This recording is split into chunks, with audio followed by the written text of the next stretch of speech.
Where did I put my notebook? Hello, I'm Charlotte and this is Desperately Seeking Charlotte.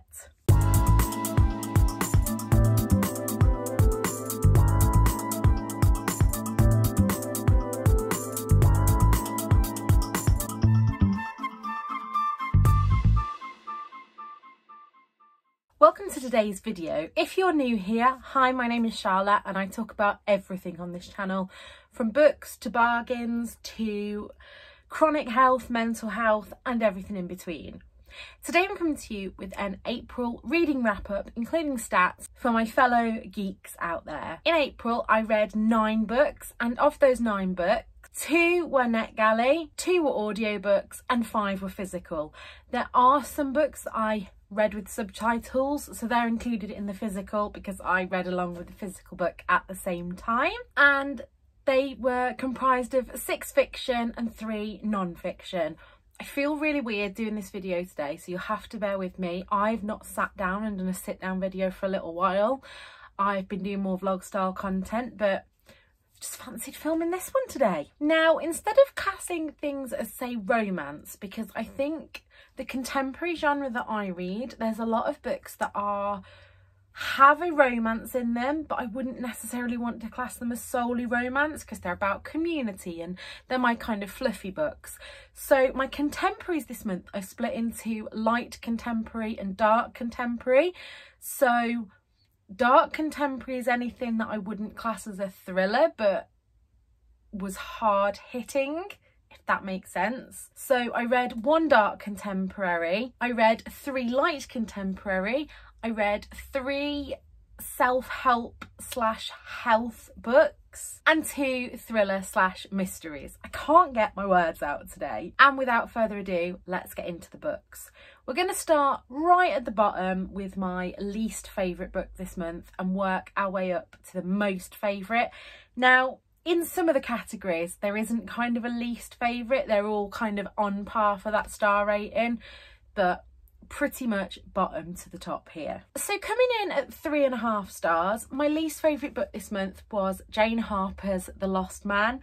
Now, if Leanne from Novel Menagerie is watching, or Literary Diversion, she is on here, I believe, she's not going to be very happy because this is one of her, I think this is her all-time favourite book. And I just, oh boy, I enjoyed it, but it was just so slow.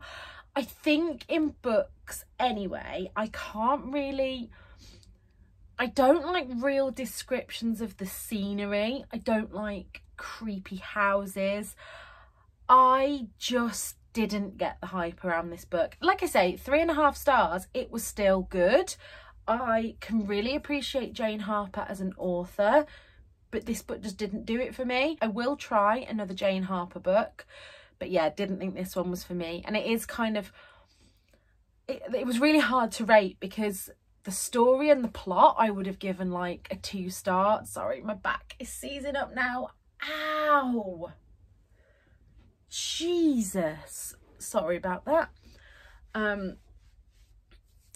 Where was I? Yeah, so the intrigue was there. I was intrigued all the way through it, and there were twists and things that I hadn't worked out, but on the whole it just took too long for me. I don't know how to explain it, but this just wasn't the one for me. Could have just been the headspace I was in at the time, but that book is going to be leaving my collection. If you've read any Jane Harper, let me know what you thought below, because I think I'm really in the minority of not liking this one. A lot of people have told me how brilliant it was, so I think this is definitely a it's not you, it's me. And the other 3.5 star book, I don't know whether I just wasn't in the thriller mystery mood this month, but I really wanted to read thrillers and mysteries, but that is The Holiday by T.M. Logan, and I've had this on my shelves for so long. I was so desperate to read it. And actually my problem with this one is completely different to my problem with The Lost Man. I thought this was about 100 pages too long. I was intrigued all the way through. I liked what happened. There was a reference to borderline personality disorder that kind of felt thrown in there. I don't like when thrillers use mental health as a plot point. I think mental health representation in thrillers can be done really well, but it can also be done really, really awfully. And yeah, that bit didn't sit right with me in this. And there was a few bits in here, it was just so long. I think this could have been 100 pages shorter and still kept me going, because I was really intrigued to find out what happened at the end. And I thought when I got to the ending, yeah, the payoff was great, but because it had taken me so long to get there, I'd kind of lost interest a little bit.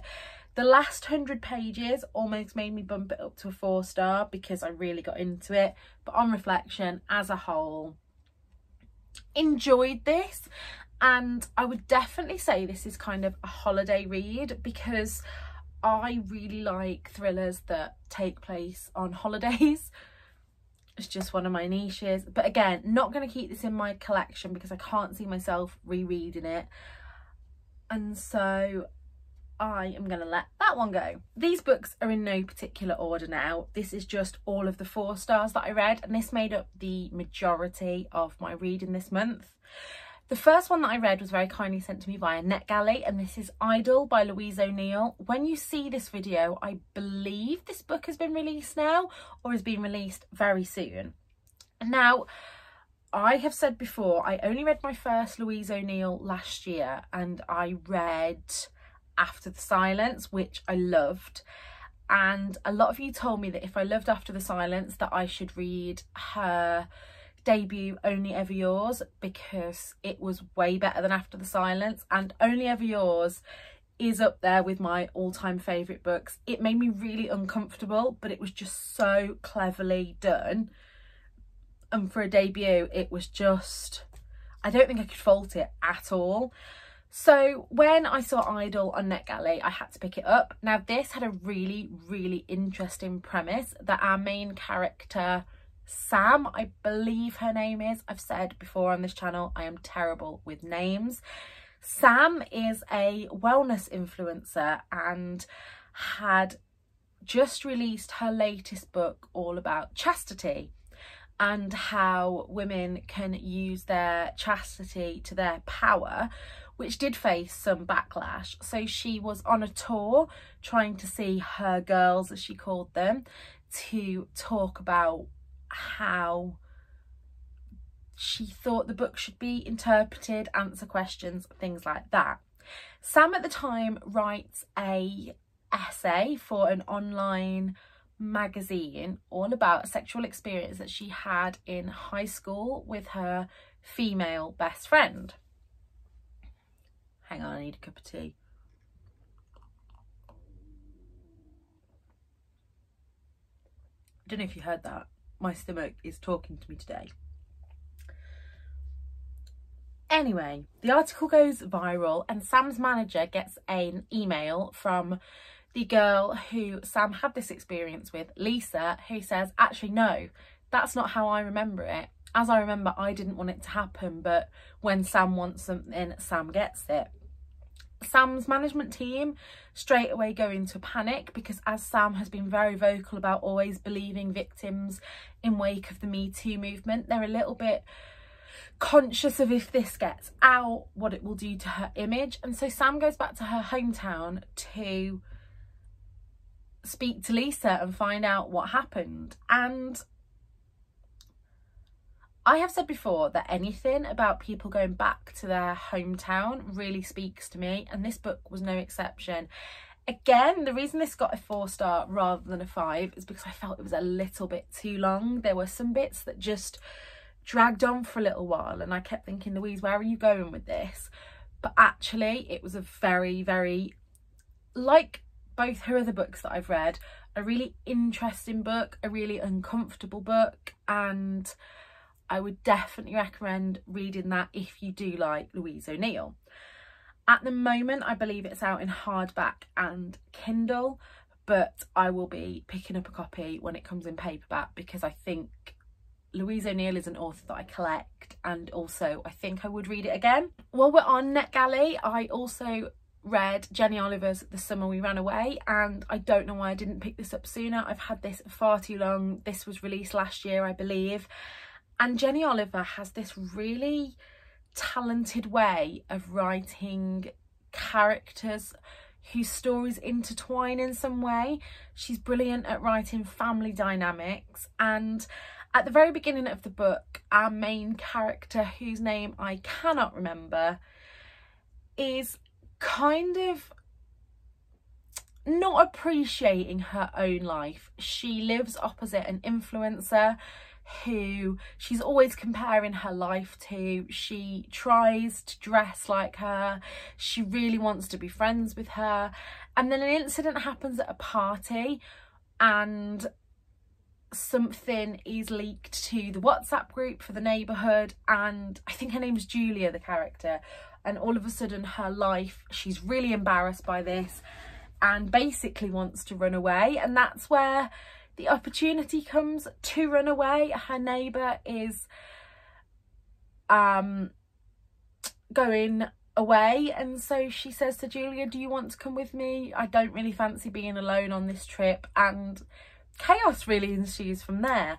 There were a few references in this that I really didn't like, which is why it's a 4-star and not a higher. I think it was this book that there was something about someone dressing sluttish, and I was like, really? Do we really need that in this day and age? But they go to France, they go to antique markets, and you know me, I'm a huge thrifter, so the descriptions of them walking around these antiques markets, I just wanted to be there.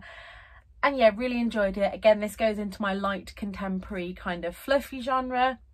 I really enjoyed that book. Then I listened to 2 kind of self-help audiobooks. The first of these being Dr. Rangan Chatterjee's Lose Weight, Feel Great. Now, I've had a bit of a love-hate relationship with Dr. Chatterjee in that I found some of his earlier work could be quite restrictive and quite fat phobic. However, in this book, this isn't his latest one, he's got a new one out now, but listening to it, he has come round to the fact that actually a lot of your weight is not just solely based on food and exercise. He talks about sleep and mental health, and he acknowledges that big companies want to sell you their things, so a lot of the science behind it is to get you to eat things that aren't necessarily great for you. Again, I still don't 100% agree with his approach to things, but I did quite like the mental health and sciencey stuff explained in this book, so gave it a 4-star. I then also listened to The Art of Rest by Claudia Hammond, which I got from my library. If you have a library in your area, it's well worth checking out their online services. So we use an app called BorrowBox, and there are ebooks and audiobooks on there. I've got a few on wait lists at the moment, and yeah, there's a great resource for you. Anyway, The Art of Rest was talking about kind of our hustle culture and the way that we've kind of been conditioned to think that hobbies have to be active and have to be doing things. And actually it was talking, I had asked, there was a study of like thousands of people asking what their favourite ways to rest were, and it was looking at the science and any studies done behind each way and if it was good for rest, and found that really fascinating. So I gave that a 4-star. Now, the last 2 4-star books I've got here are both my reading with subtitles. I found both of these on Scribd. Scribd is an audiobook subscription that I believe I pay £9.99 a month for. However, if you do want a free trial, if you use my affiliate link below, it won't cost you anymore. You'll get a free trial, and I'll also get a month free for everyone that signs up. And thank you so much to you that have signed up. I said in a video recently, I was umming and ahhing about cancelling it for a while I pay off this student loan that's come through, and I've now got a few free months, so thank you so much. But the first of these is Annie Darling's The Little Bookshop of Lonely Hearts, and Cressida McLaughlin, who I love, had blurbed this saying completely hilarious and breathtakingly romantic. First thing I've just got to get out there, I really don't like the guy that she ends up with in this. I hated him. I wanted her to kick him to the curb, but that's not my decision. However, it didn't spoil my enjoyment of this book one jot. This book was completely hilarious. I, at points in this book, actually laughed out loud. At points in this book, I was actually crying. And so our main character, Posy, I believe, yes, see, I remembered that one. Posy inherits this bookshop from Lavinia when she dies, and she has decided she wants to make something of it. So between her and Lavinia's grandson, they have a bit of an argument. Posy wants to turn it into a romance only bookshop, which sounds perfect to me. Sebastian wants to turn it into a crime bookshop called the Bloody Dagger, and chaos ensues from there. Now, one of the best things about this book was that Posy herself is an aspiring author, and she alongside rewrites Ravished by the Rake, which I've said before, I've never really read historical romances, but this has made me want to read it. So I think I'm going to have a look out for the Bridgerton ones. If there's any others that you recommend, please leave them below. Again, a few little bits in here that I didn't like, but on the whole, this was a fantastic book, and so I gave it a 4-star. And then I read Miranda Dickinson's The Start of Something. Now, you all know that I raved and raved about Our Story by Miranda Dickinson last year. This one, not quite as good, but still really enjoyed it. I cannot get my head round, though, whether I think... How do I put this delicately? So this, the way that this starts is Bethan moves into a flat. Lachlan is opposite, and he is recovering from an incident. We don't fully know at the beginning exactly what happened. That is revealed throughout the book, but we know that he's having, I think, 3 times a week physio and getting frustrated with it. Now, the bit that I was quite uncomfortable with, and I don't know if anybody else has read this, I don't know whether I'm reading too far into it, but there is a lot of talk about how he doesn't want Bethan to see him disabled. He wants to wait till he's better, and it just didn't sit right with me. However, the good points of this book, this relationship starts when he sees in Bethan's window these beautiful flowers and asks her what flowers are, and then the relationship grows from there with them leaving messages for each other. He has a cat called Ernie and a dog called Bert, which I'm obviously going to love that. And also I liked Bethan's story more than Lachlan's. I did like the mental health representation in this. I don't want to give too much away because it's as it goes on. I also really loved Bethan's story that she worked at garden centre, and the kind of community aspect that I love so much in books was really explored through that, and so I gave that a 4-star. Both of these books actually were teetering kind of 4-star to 4.5-star, but this one I think is my favourite fiction book of April. So that just leaves one book. Now, if I tell you that this book was one that I was reading via NetGalley, but before I'd even finished it, ordered myself a hardback copy because I knew that this was going to be one of my top 10 of the year, and I had to have it in my own copy. That is That One Patient by Ellen D. Visser. Now, massive content warnings for this one. These are all essays from doctors and nurses of the patients that changed their lives forever. And the doctors and nurses in this are really brave in that they really examine their own prejudices and privileges throughout their essays. It also has vets in here, which I thought was amazing.